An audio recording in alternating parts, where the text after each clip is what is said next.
স্বাগত খেলাযোগে আপনাদের সাথে আছি খালিদ জামিল। ভারত বধের জন্য প্রস্তুত মঞ্চ, প্রস্তুত যুবারা। অনূর্ধ্ব-20 সাফ চ্যাম্পিয়নশিপের ফাইনালে প্র্যাকটিসে ঘাম ঝরিয়েছে বাংলাদেশ। তবে ট্রফি উন্মোচনের পর বিশ্রামে ছিল টিম ইন্ডিয়া। প্রতিদ্বন্দ্বী দেশটার সঙ্গে পুরনো সব হিসেব ফাইনালেই কড়াইগন্ডায় বুঝে নিতে মরিয়া মিঠু, ফয়সাল, রোনানরা। দুই দলের মহরণ শুরু শুক্রবার বাংলাদেশ সময় রাত 9টায়। মালদ্বীপ থেকে হাসান সজীবের পাঠানো রিপোর্ট। ডাগআউটে বসেই যেন যুদ্ধের নীল নকশা। টিম ম্যানেজারের সঙ্গে তুমুল আলোচনায় রোনান সুলিভান। চোখে আগুন, লক্ষ্য একটাই, ভারত বধ। আবারও ফাইনাল, আবারও ভারত। দক্ষিণ এশিয়ার এই চিরন্তন লড়াই এবার সাফ অনূর্ধ্ব-20 মঞ্চে, যেখানে একটাই লক্ষ্য, ট্রফি এবং গৌরব। দেশে একটা কথা বলেছিলেন যে ভারতের বিপক্ষে আমরা খেলতে চাই, ভারতের বিপক্ষে খেলাটাও একটা ভালো লাগা কাজ করে। আপনারা জানেন বিগত দিনে 23 সাল, 24 সাল, 25 সাল প্রতিবারই আমরা ফাইনাল খেলছি, এই ভারতের কাছে আমরা লুজ করছি। তো অবশ্যই প্রতিপক্ষ যখন ভারত হয় তখন আমাদের ভিতরে একটু অন্য কিছু কাজ করে। আমরা মনে করি তারা আমাদের চিরপ্রতিদ্বন্দ্বী সময়। আমি মনে করি, আমার টিমমেটরা মনে করে, তার এগেনস্টে খেলা মানে আমরা আমাদের সবটুকু দিয়ে লড়ার ট্রাই করি এবং ইনশাল্লাহ আমরা কালকেও এটা ট্রাই করব। গ্রুপ পর্বে এক সমতা ছিল, হিসাব খোলা ছিল, কিন্তু ফাইনাল মানে হিসাব চুকানোর মঞ্চ। এখানে ড্র নেই, অজুহাত নেই, শুধু জয় কিংবা হার। চোখে চোখ রেখে লড়াইয়ের প্রস্তুতি লাল সবুজদের। প্রশ্ন একটাই, চাপে কে, বাংলাদেশ নাকি ভারত? ভারত 5 গোলে জিতলো কি 10 গোলে জিতলো সেটা ভুটানের সাথে জিতছে, ওরা বাংলাদেশের সাথে খেলে নাই।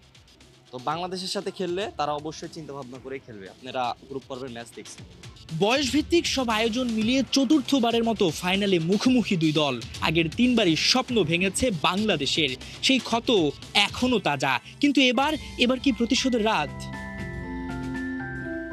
সেমিফাইনালের ক্লান্তি ভুলে ট্রফির ক্ষুদায় উন্মত্ত যুবারা। 24 ঘন্টাও পেরোয়নি, তবুও থামেনি প্রস্তুতি। ট্রফি উন্মোচন শেষে ভারতের মতো বিশ্রামে নয়, করা অনুশীলন সেরেছে লাল সবুজ। দেশের বাইরে হলেও গ্যালারিতে বাংলাদেশ। মালদ্বীপ যেন লাল সবুজের আরেক ঘাঁটি। প্রবাসী সমর্থকদের গর্জন, যুবাদের বুকের ভেতর বাড়তি আগুন। দুই দলের ফাইনাল শুরু হবে শুক্রবার বাংলাদেশ সময় রাত 9টায়। বলতে গেলে আমি এখানে নিজের মাটি মনে করতেছি, কারণ এখানে অসম্ভব প্রবাসী ভাইরা আছে, সবাই আমাদেরকে সাপোর্ট করে। তো আমি চাচ্ছি কালকেও তারা আসবেন এবং আমাদেরকে সাপোর্ট করবেন। ফাইনাল ম্যাচে আরও দ্বিগুণ দর্শক হবে, আমি আশাবাদী। এবং যারা বাইরে থেকে দেখবেন, ফোন থেকে দেখবেন, তারাও আমাদেরকে সাপোর্ট করবেন। তাদের সাপোর্টে ইনশাল্লাহ আমরা উজ্জীবিত হয়ে মাঠে আরও বেশি প্রতিফলন দেখার জন্য রেডি হইতেছি। সাফের বয়সভিত্তিক দলের ফাইনাল, কিন্তু সেখানেও উত্তেজনা কম নেই, কেননা প্রতিপক্ষ ভারত। এই ভারতের বিপক্ষে যে কোনো ইভেন্টেই আমরা দেখতে পাই একটা আলাদা ধরনের উত্তেজনা কাজ করে। তবে এটা শুধুমাত্র একটা ফাইনাল নয়, এটা দুই দেশের মর্যাদা, এবং সেই সঙ্গে এই দলটাকে ধরা হচ্ছে ভবিষ্যতের বাংলাদেশ, ভবিষ্যতের পাইপলাইন। এই ম্যাচটা যদি বাংলাদেশ জিততে পারে, যেভাবে বাংলাদেশের মর্যাদা বাড়বে, একই সঙ্গে কিন্তু ভবিষ্যতের লাল সবুজও তৈরি হবে। হাসান সজীব, 71, মালদ্বীপ। উঠতে বসতে কোথাও যেন শান্তি নেই ভারতীয়দের। কারণ পুরো সাফে একক আধিপত্য দেখাতে পারলেও বাংলাদেশের বিপক্ষে এসে তাদের পাত্তাই নেই। সাউথ এশিয়ার ফুটবলে একক অধিপতি হয়ে ওঠার যে বাসনা, তার সামনে একমাত্র বাধা ওই বাংলাদেশি। বাংলার রোনান সুলিভানরা কি সেই বিষয়টা, অর্থাৎ ভারত যেটা চায় সেটা কি হতে দেবে? ভারতের শক্তি আর দুর্বলতার জায়গাগুলোর বিশ্লেষণ থাকছে রিপোর্টে। বাংলাদেশের গায়ে ধরেছে আগুন, না অকটেন কিংবা পেট্রোলে ধরেনি সেটা। এই আগুন প্রতিশোধের। আন্ডার-20 ফুটবল টিমের প্রতিটা প্লেয়ারের বুকে যেন জ্বালা ধরায়। ওরা যখন অনূর্ধ্ব-19 ছিল, এই সাফের ফাইনালে ভারতের কাছে হেরেছিল টাই ব্রেকারে। কিন্তু এবারে সেই অচেনা প্রতিপক্ষকে আর এক চুল ছাড় নয়। অপোনেন্ট ভারত বলেই ফাইনালে ওদের প্রতিটা মুভমেন্ট করা হবে মার্ক। খেলা নির্ধারিত সময়ের মধ্যেই করতে হবে শেষ। আর তা না হলে কোনো কারণে যদি টাই ব্রেকারেও যায়, ভাগ্যকে আনতে হবে নিজেদের বশে। মার্ক কক্সের শিষ্যরা নিয়ে রেখেছে সেই প্রস্তুতিও। কিন্তু ভারত দলটা ভাবছে ভিন্ন পথে, কারণ তারা শিরোপাধারী সাফের ট্রফি ঘরে তোলাটা ওরা নিজেদের ফুটবলের সংস্কৃতি করে তুলতে চায়। তার জন্য ব্যাক টু ব্যাক ট্রফি জয়ের বিকল্প নাই।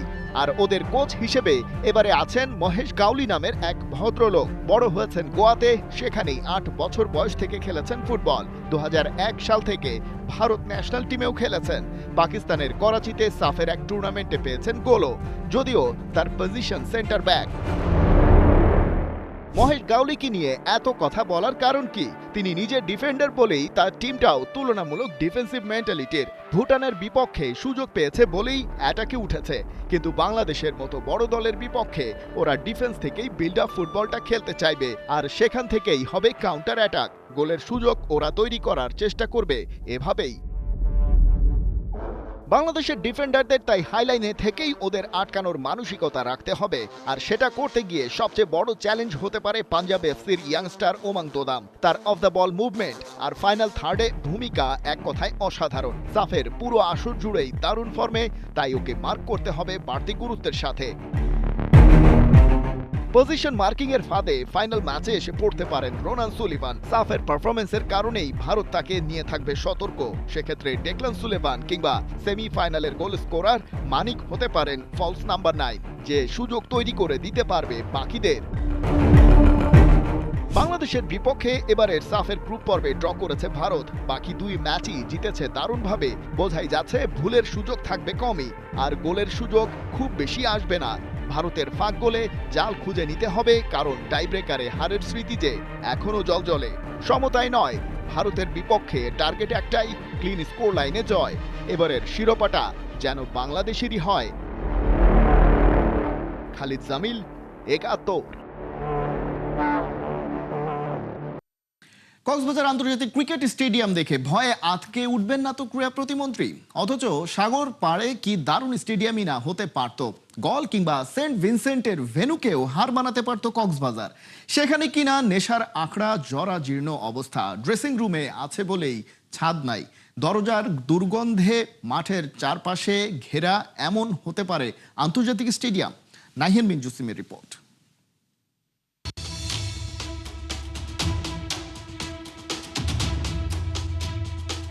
এই হচ্ছে একটা আন্তর্জাতিক ক্রিকেট স্টেডিয়ামের আন্তর্জাতিক ড্রেসিং রুম। দেখেন, এই হচ্ছে শেডগুলো ঝুলে ঝুলে পড়ছে, ভেঙে একাকার অবস্থা। কোনো একটা ঝড়ে এটা ভেঙে গিয়েছিল, তারপর থেকে একই অবস্থায় আছে। আপনি চাইলে ছুঁতে পারবেন, টানতে পারবেন, ঝুলতেও পারবেন, কোনো সমস্যা নেই। যেহেতু এটা dressing room, players dressing room, যার কারণে এখানে আপনারা দেখতে পাচ্ছেন অনেকগুলো ড্রয়ার আছে, যেখানে আসলে ক্রিকেটাররা জার্সি রাখে, তাদের কিটসগুলো রাখে। এগুলোর অবস্থা দেখেন, এই যে পড়ে যেতে পারে, মানে আমার গায়েও পড়তে পারে, মচমচ করছে, একেবারে ঝুরঝুরা হয়ে গেছে বলতে হবে। এই এসিটা দেখেন, এসির মেশিন নাই, কিন্তু এসি দণ্ডা এমন আছে, জাস্ট বডিটা আছে আর কি। পাশাপাশি এই শেড দিয়ে একটু ভিতরে ঢুকলে আরও ভয়ঙ্কর অবস্থা, একটু সাবধানে আসতে হবে। এটা হচ্ছে গিয়ে প্লেয়ারদের ওয়াশরুম, বা যেখানে আসলে তারা ফ্রেশ হন, বা এখানে যে অবস্থা আপনি দেখতে পাচ্ছেন, দেখেন একদমই বাজে অবস্থা। মানে এগুলো আসলে কখনো ঠিক হবে কি না এটা কেউ বলতে পারে না। উপরের দিকে যদি দেখেন, সব কিছু ঝুলছে ভয়ঙ্করভাবে, যে কোনো সময় গায়ে পড়তে পারে। এগুলো ঠিক করার বা মেরামত করার জন্য যেন কেউ নেই, দেখার কেউ নেই। এটা হচ্ছে গিয়ে ক্রিকেটারদের আইস বাথ নেয়ার জায়গা। এই জায়গাটা এখন দুর্গন্ধে পরিণত হয়েছে, খুবই বাজে অবস্থা।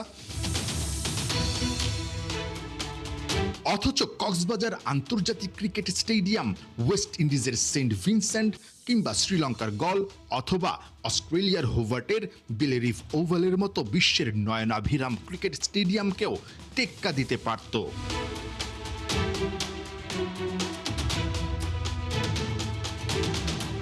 কিন্তু বাস্তবতা কতটা করুণ একটাবার দেখুন।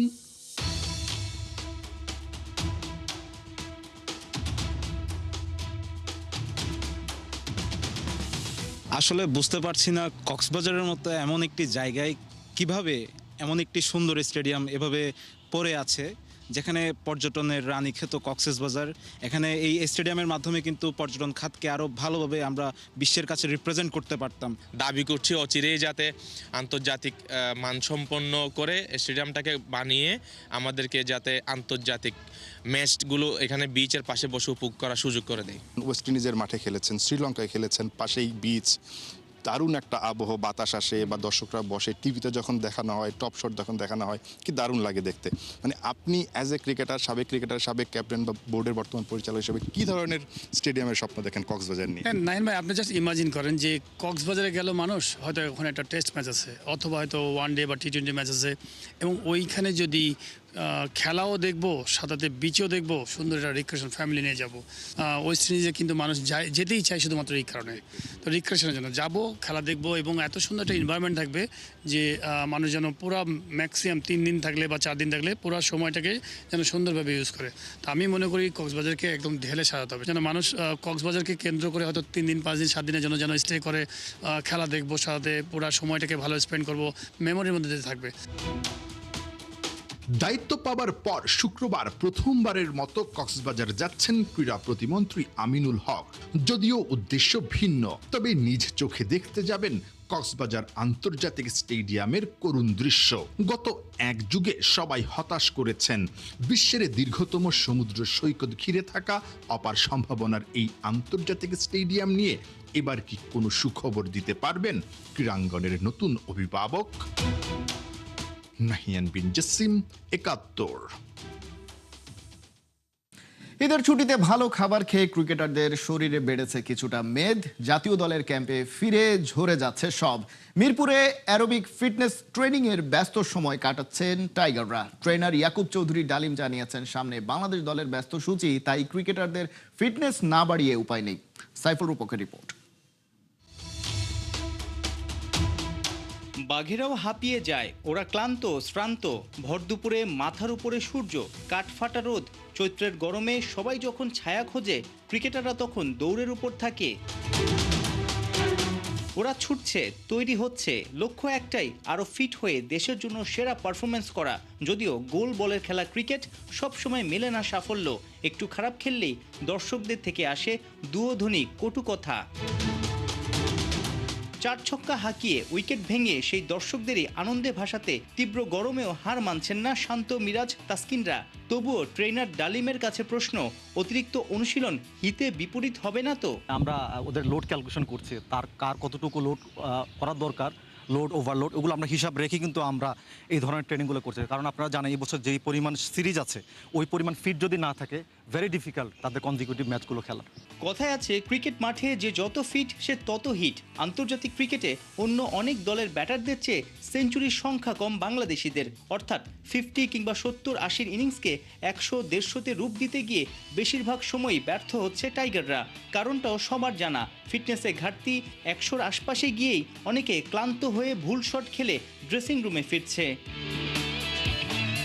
গেল মাসে পাকিস্তানের বিপক্ষে সেঞ্চুরিয়ান তানজিদ তামিমের বেলাতেও তেমনটাই ঘটেছে। সে সময় ব্যাটিং কোচ মোহাম্মদ আশরাফুল তা অকপটেই স্বীকার করেছিলেন। আমাদের সবাই একটু ফিটনেস নিয়ে আমরা কাজ করতে পারি, এই গ্যাপটাতে যদি তারা তাদের ফিটনেস নিয়ে কাজ করে, অবশ্যই 107-এর জায়গায় যদি ফিটনেস আরও ভালো হয়, এটা 150-170 হবে। ও যে স্টাইলে ব্যাটিং করে, সে যদি লম্বা 50 ওভার ব্যাটিং করতে পারে, ইজিলি 170-200 করার মতন অ্যাবিলিটি আছে তার। মিরপুরে শেরি বাংলায় দিন 10 ধরে চলেছে ফিটনেস ক্যাম্প। ব্যাটারদের ফিটনেসে কতটা উন্নতি হলো? ব্যাটসম্যানদের স্পেশালি আমি যদি হিসাব করি, তাহলে ওদেরকে অ্যারোবিক ফিটনেসের প্রতি আমরা জোর দিচ্ছি, যাতে শর্ট কম সময়ে কত দ্রুত তাড়াতাড়ি তারা ম্যাক্সিমাম ডিস্টেন্স কাভার করতে পারে। সেটার কারণে আমরা বিভিন্ন ধরনের ট্রেনিং করছি। স্পেশালি ওদেরকে এখন বর্তমানে আমরা অ্যারোবিক ফিটনেসের প্রতি জোর আরোপ করতে, যাতে দ্রুত আপনার রানিং করে সেটা যেন কাভার করতে পারে। শুক্রবার ছুটি, শনিবার থেকে ব্যাট বলের অনুশীলন শুরু করবে টিম বাংলাদেশ। সাইফুল রূপক, ৭১। বিশ্বকাপের বাঁশি এখনো বাজেনি, কিন্তু দ্বৈরথ শুরু হয়ে গেছে। সবুজ মাঠ নয়, এবার যুদ্ধটা ইটের ভেতর, রঙের ভেতর, কল্পনার ভেতর।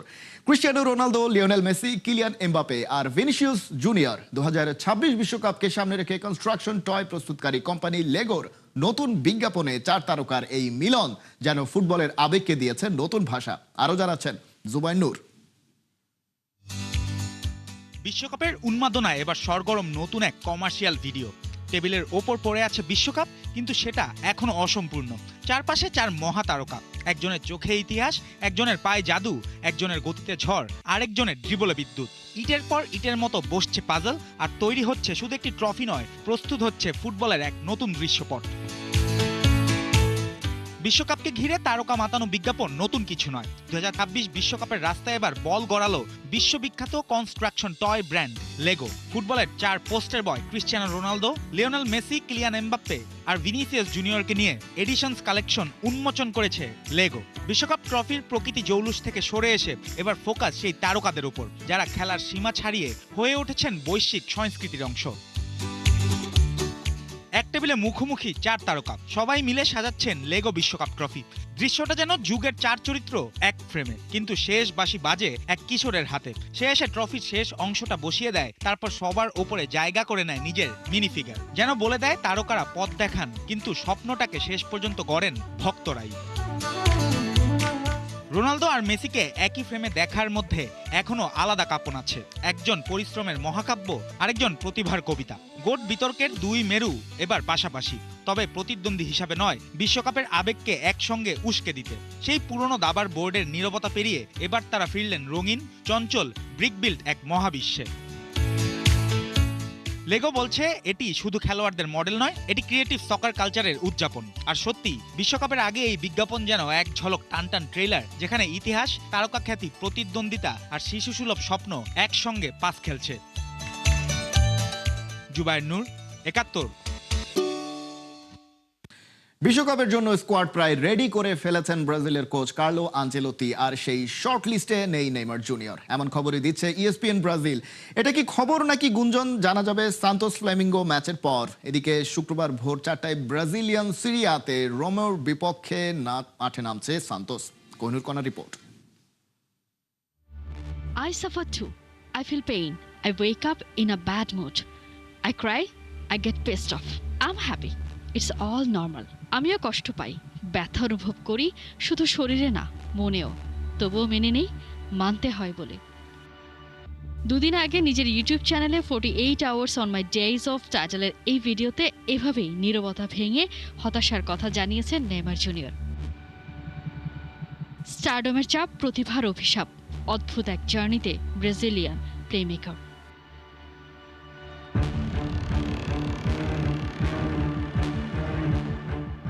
দোরগোড়ায় বিশ্বকাপ, মেসি এমবাপেরা নিজেদের প্রস্তুত করছেন প্রীতি ম্যাচ খেলে। এদিকে নেইমার অলিখিত নির্বাসনে। ব্রাজিলের এই অল টাইম গোল স্কোরারকে একপাশ করেই চলছে ব্রাজিলের প্রস্তুতি। সান্তোসের হয়ে ঠিকই খেলছেন, কিন্তু ফিটনেসের দোহাই দিয়ে ব্রাজিল দলে রাখছেন না আনচেলোত্তি। ডনের সমালোচনায় সরব নেইমার সমর্থকরা। এরই মধ্যে ESPN ব্রাজিলের বমশেল, বিশ্বকাপের স্কোয়াড প্রায় রেডি করে ফেলেছেন ইতালিয়ান মাস্টার মাইন্ড, আর যেখানে নেই নেইমার জুনিয়র। 48 দলের বিশ্বকাপ, যেখানে মোমেন্টাম ধরে রেখে শেষ পর্যন্ত যারা টিকে থাকবে, শেষ হাসি হাসবে তারাই। কার্লো আনচেলোত্তির ভাবনা এখন শুধুই হেক্সা ট্রফি। সেই মিশনে ইন্টেন্সিটি, কনসিস্টেন্সি আর ফিটনেসই শেষ কথা। এখানে বড় নামের কোনো জায়গা নেই। নেইমারের ফর্ম নিয়ে যখন দ্বিধায় ব্রাজিলের কোচ, সেখানে কিনা সান্তোসের জার্সিতে রেমোর বিপক্ষে স্টার্টিং লাইনআপে থাকছেন নেইমি। এদিকে এই ম্যাচে নজর রাখছেন কার্লো আনচেলোত্তিও। দিয়ে রেখেছেন আশা পরের ম্যাচ ফ্লামেঙ্গোর বিপক্ষে, আর সেখানেই নাকি মাঠে থাকছেন এই মাস্টারমাইন্ড। বুঝতে বাকি নেই, নেইমারের জন্য হতে যাচ্ছে এটাই শেষ সুযোগ। টানা 2 ম্যাচে হাই ইন্টেন্সিটি নিয়ে পারফর্ম করতে পারলে খুলে যেতে পারে বন্ধ জানালা। কি আছে নেইমারের ভবিতব্যে? বিশ্বকাপের টিকিট নাকি অকাল অবসর? কোহিনুর কণা, 71।